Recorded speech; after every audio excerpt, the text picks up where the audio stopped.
Hello दोस्तों, मैं रंजीत सिंह अपने यूट्यूब चैनल एजुकेशन सेंटर में आप सभी का स्वागत करता हूं। आज हम कक्षा 12 भौतिक विज्ञान की सीरीज में अपना दूसरा वीडियो लेकर आए हैं और इस वीडियो में हम धन तथा ऋण आवेश के बारे में बताएंगे कि धन आवेश तथा ऋण आवेश कैसे निर्धारित किया जाता है। तो प्रयोग हमारा एक है। पहले प्रयोग में हमने कांच की छड़ को रेशम से रगड़ा। तो क्या होता है, रगड़ने से कांच की छड़ क्या हो जाती है, चार्ज, हिंदी में से कहते हैं आवेशित हो जाना। कांच की छड़ क्या हो जाती है, आवेशित हो जाती है। हमारे प्रयोग नंबर द्वितीय में जब हम आबनूस की छड़ को बिल्ली की खाल से रगड़ते हैं तो आबनूस की छड़ क्या होती है, चार्ज यानी कि आवेशित हो जाती है। ठीक है। तो अब कांच की छड़, एक कांच की छड़ और दूसरी कांच की छड़, जो आवेशित कांच की छड़ है, जब कांच की छड़ को रेशम से रगड़ा गया तो वो चार्ज हो गई। अब कांच की एक ये छड़, छड़ नंबर 1 और छड़ नंबर 2 को हम एक दूसरे के पास लटका देते हैं तो क्या होता है, ये दोनों छड़ें एक दूसरे से दूर हटती है। मतलब क्या कहते हैं, हिंदी में एक दूसरे से प्रतिकर्षित हो जाती हैं। इंग्लिश में इसे कहते हैं रिपेल होना। क्या कहते हैं, रिपेल होना।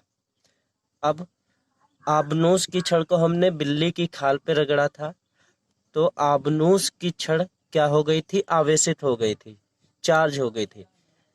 अब आबनूस की छड़ जो चार्ज है, छड़ नंबर 1 ये वाली और दूसरी छड़ ये आवेशित छड़ है।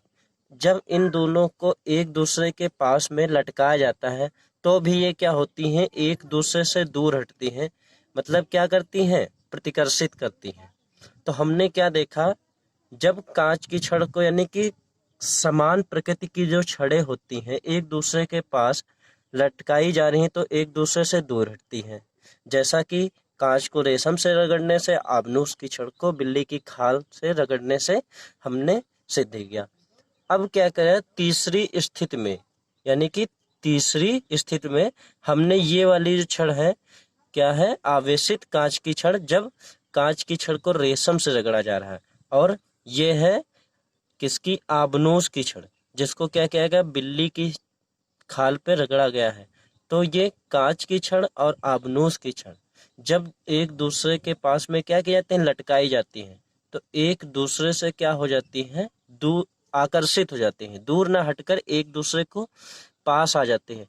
मतलब साफ साफ ये है कि जो विजातीय प्रकृति के यानी कि जो अलग अलग चार्ज छड़ें हैं वे एक दूसरे को आकर्षित करती हैं और जो समान प्रकृति यानी कि सजातीय छड़ें हैं एक दूसरे को प्रतिकर्षित करते। जैसा प्रतिकर्षण का गुण मैंने इस 2 कंडीशन में, कंडीशन 1 और कंडीशन 2 में देखा। लेकिन कंडीशन 3 में क्या हुआ, ये दोनों छड़ें, जो एक आबनूस की छड़ है, ये कांच की छड़ है, जब एक दूसरे के पास लटकाई जाती हैं तो क्या होती हैं, एक दूसरे को आकर्षित करती हैं। तो निष्कर्ष के आधार पर हम ये कह सकते हैं कि जब कांच की छड़ को रेशम से रगड़ा जाता है तो पहली वाली कांच की छड़ क्या हो जाती है, धन आवेशित। क्या हो जाती है, धन आवेशित। कांच की छड़ को रेशम से रगड़ने से ये धनावेशित हो जाती है। इसी प्रकार आबनूस की छड़ को बिल्ली की खाल से रगड़ने पर ये वाली छड़ क्या हो जाती है, ऋण आवेशित। तो इसके आधार पर हम देख सकते हैं कि आवेश की 2 प्रकृति होती है। एक वह आवेश जिसपे धन चार्ज होता है यानी कि धनावेशित कहलाती है। एक वह आवेश जिस पे ऋण चार्ज होता है उसे ऋण आवेश कहते हैं। तो इस बिहाफ पे हम एक परिभाषा लिख सकते हैं। इसका सर्वप्रथम जो अध्ययन किया, ये चार्ज नेगेटिव चार्ज है या पॉजिटिव चार्ज है, इसको दिया था सन 1750 में फ्रैंकलिन। कौन, फ्रैंकलिन नामक वैज्ञानिक ने। ठीक है। तो इसी आधार पर एक परिभाषा हम लिख सकते हैं, सजातीय आवेश एक दूसरे को प्रतिकर्षित प्रतिकर्षित इन द सेंस क्या करते हैं, इंग्लिश में कहते हैं इसको रिपेल, REPEL, रिपेल करते हैं।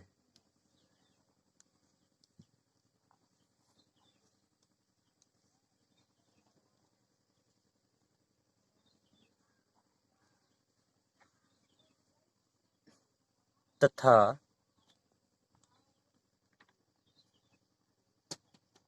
विजातीय आवेश एक